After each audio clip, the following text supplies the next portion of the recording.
Physical science প্রশ্নপত্র। তোমরা কল্পনা করতে পারছো না এই প্রশ্নপত্র পাওয়ার পর তুমি ভৌত বিজ্ঞানে কি কি করতে পারবে। সৎ প্রতিবিম্ব অসৎ প্রতিবিম্বটাকে সুন্দরভাবে করে যাবে একদম। আচ্ছা আচ্ছা দাদা, আমি বলছি আমরা অনেক ভিডিও ঘুরেছি, মানে তোমাদের প্রশ্ন, ছাত্রদের প্রশ্ন, যে আমরা অনেক ভিডিও ঘুরেছি, যে আমরা দেখেছি প্রশ্নপত্রের নামে সাজেশন দিচ্ছে, এই করছে, হ্যান করছে, ত্যান করছে। দাদা আমরা কি তাহলে এই ভিডিওটা কি তাহলে ফেক? এখানেও কি আমরা অরিজিনাল প্রশ্নপত্র পাবো না? দাদা একটু দয়া করে বলো, কারণ আমরা অনেক আশা ভরসা নিয়ে এসেছি, তোমাদের এই আশা ভরসা রাখার জন্যই তো আমরা এই ভিডিওটা তৈরি করছি।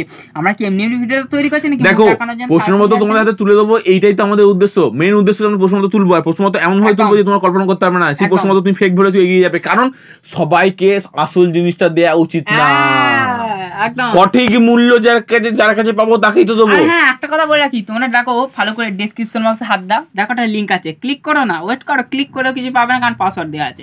তো দেখো ওই লিঙ্কটা তোমরা ভালো করে দেখবে, যে যারা পরীক্ষার ঠিক আগের মুহূর্তে ভিডিওটা দেখবে ততক্ষণ পর্যন্ত লিঙ্কটা ঠিক থাকবে, অর্থাৎ আসল প্রশ্নপত্র পরীক্ষা হয়ে যাওয়ার পর যখন প্রশ্নপত্র ফাঁস হয়ে যাবে চারিদিকে, আমরা তখন লিঙ্কটা চেঞ্জ করে দিই, ঠিক আছে? বুঝতে পারবে ভাবে নর্মালি দিচ্ছে, ঠিক আছে? এরকমই আমাদের কারবার। তো দেখো সত্যি কথা বলতে এটা আমাদের করা দরকার আছে, তাই না? আমাদের নিজেদের সেফটি রয়েছে, পাশাপাশি অনেক কিছু কাজ রয়েছে। এবার দেখো আমি বলছি, দেখো আমরা না ধরা পড়লাম, আমরা না এ করলাম, ঠিক আছে, কোনো সমস্যা নেই, কিন্তু আমার কাছে কথা হচ্ছে এই ধরা পড়ার পর যাদের আমরা সাহায্য করছি, তাহলে তাদের কান্না কে মুছবে বলো? এটা আমি সত্যি কথা বলে, শ্রীমদ্ ভগবদ গীতা বলছে নিজের ধর্ম করে যাও নিজের ধর্ম, আমরা সেইটাই পালন করছি, এতে কোনো পাপ হবে না। বিশ্বাস করো, তোমাদের মনে অনেকের যে এই ভোগ হবে না, এই হবে না, কিন্তু দেখো সত্যি কথা বলতে কি এটা আমার কর্তব্য, আর কর্তব্য কোনোদিন মানে পাপ হয় না, ঠিক আছে? তো সেই তো তোমাদের বলে রাখি যে তোমাদের মনে অনেকের প্রশ্ন, দাদা তোমরা এটা করে দিলে বলে তাহলে আমরা সারা বছর পড়লাম আর আমাদের পড়াটা মাটি হয়ে গেলো। প্রশ্নটা একটা উত্তর দাও, কেন?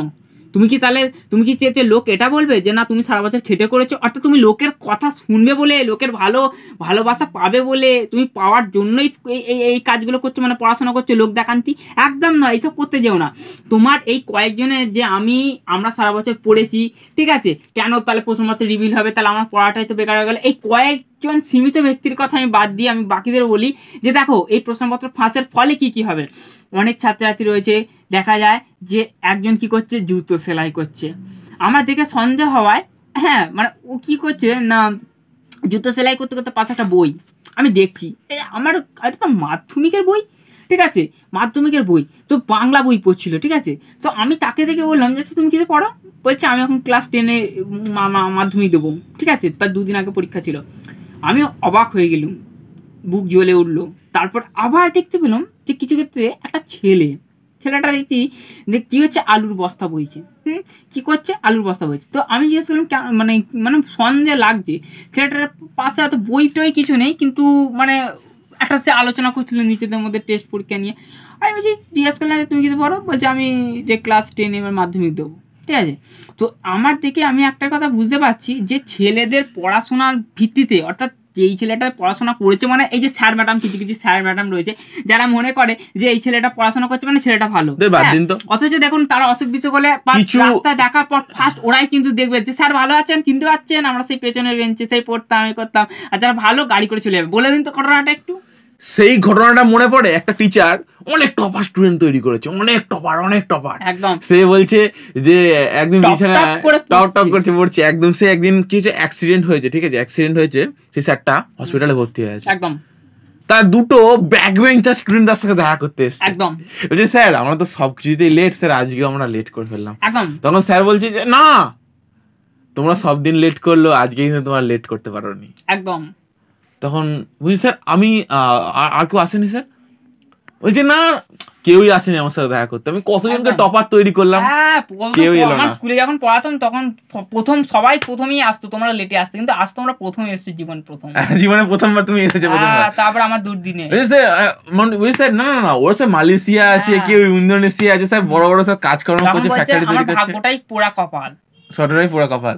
তখন বলছে যে না না স্যার, গাধা তৈরি করেছে, একজনকে গাধা তৈরি করেছে, শিক্ষিত করতে পারেনি কাউকে।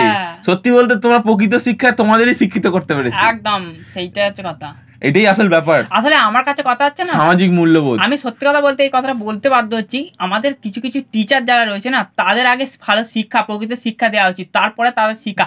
গুরু বা শিক্ষক কাকে বলে? যে অন্যকে শিক্ষা দেওয়ার মতো ক্ষমতা রাখে। কিন্তু দেখো এখানে কিছু কিছু শিক্ষক রয়েছে যারা নিজেরাই শিক্ষিত নয়, মানে কিভাবে আচার আচরণ করতে হয় ছাত্রছাত্রীদের সঙ্গে, কিভাবে ভালোবেসে কথা বলতে হয়, কিভাবে তারা বুঝছে না, কোন পরিস্থিতির কারণে তারা বুঝছে না, সেটা আমরা না বুঝে ব্যাস ধমকে দিলাম, চুপ করে গেল, ব্যাস মারপিট দাঙ্গা হাঙ্গামা, ঠিক যেন মানে একটা সেই চলছে রাজনীতির ব্যাপার ভেতরে ভেতরে, ঘরে কি বউকে কি হয়েছে বুঝতে পারছেন কি বলছি, আর ছাত্রছাত্রীদের পেটাচ্ছে, তাই না? কিছু কিছু স্যার অ্যাটিটিউড দেখলে আমার ইচ্ছা করে কান গোড়ায় গিয়ে মুখে থাপ্পড় মেরে আসি, মানে একদম স্যারের চোপ গানি আরো চাপ, মানে চাপ গিয়ে লাল করে দেওয়া উচিত স্যার ম্যাডামদের। সত্যি কথা বলতে ওইসব স্যার ম্যাডামদের কোনো যোগ্যতাই নেই ওদের স্যার ম্যাডাম বলে, ওদের এক একটা তোমার কি বলবে এক একটা মানে পিসাচ, একদম শুধু কি করেছে না ওরা কিছুই না, একটা ছেলে কিছুই না মানে পড়াশোনা করেনি, মানে অন্য মনস্ক ছিল, ঠিক আছে, তার বাবা মা হয়তো কিছু বাড়িতে বলেছে, তো সেই জন্য তাকে কি করলো চপাক চপাক করে মারছে করছে, ঠিক আছে। তো আমি দেখলাম শুধু কেসটা, মানে তখন আমরা ছোট ছিলাম, ঠিক আছে, তো আমাদের ওই রকম কিছু কিছু স্যার ম্যাডাম এরকম করেছিল, তো সেইটাতে আমার স্যার ম্যাডামদের প্রতি কোনো শ্রদ্ধা ভক্তি শ্রদ্ধা নেই। বাস্তব কথা একটা কথা মনে রাখবে, যাকে তোমার মন থেকে ভক্তি শ্রদ্ধা করার তাকেই করবে, লোক দেখান্তি ভক্তি শ্রদ্ধা করতে হবে না। স্যার মানেই যে সে ভক্তি করতে হবে এরকমটা ব্যাপার না, তার আচরণ বলে দেবে যে তার প্রতি ভক্তি করতে হবে না করতে হবে। একজন কিছু কিছু স্যার ম্যাডাম রয়েছে তারা কি করে না, এই যে আমি মধ্যশিক্ষা পর্ষদ যদি ভিডিওটা দেখি আমি তাদের উদ্দেশ্যে বলি, তোমরা হয়তো কানার মতো শুধু এই করে যাচ্ছ, কানার মতো শুধু এই নিয়োগই করে যাচ্ছে, আমি যে টাকা নিয়ে নিয়োগ হচ্ছে যা হচ্ছে হোক, একটা শিক্ষার মতো শিক্ষাটা হোক, ছাত্রছাত্রীদের পেটানো হচ্ছে, বাস্তব কথা ছাত্রছাত্রীদের পেটানো হচ্ছে। পাশাপাশি দেখা যাচ্ছে যে এমন আচরণ করে যেগুলো মনে হচ্ছে কি বলবো, সেই মনে হয় কোনো শিক্ষক আচরণ করছে বলে তো মনে হয় না, ঠিক আছে, যে আচরণগুলো কাঙ্ক্ষিত সেই এরকম আচরণগুলো কেন এক একটা মানে কথা কোনো দেখা যাচ্ছে একজন স্টুডেন্ট শিক্ষককে মারছে, ঠিক আছে, অনেকের প্রশ্ন যে জিনিসটা এমনই যুগ এসে গেল যে ছাত্ররা শিক্ষককে মারছে, সেই যুগ আর নেই, অর্থাৎ সেই শিক্ষক আর নেই, বাস্তব কথা।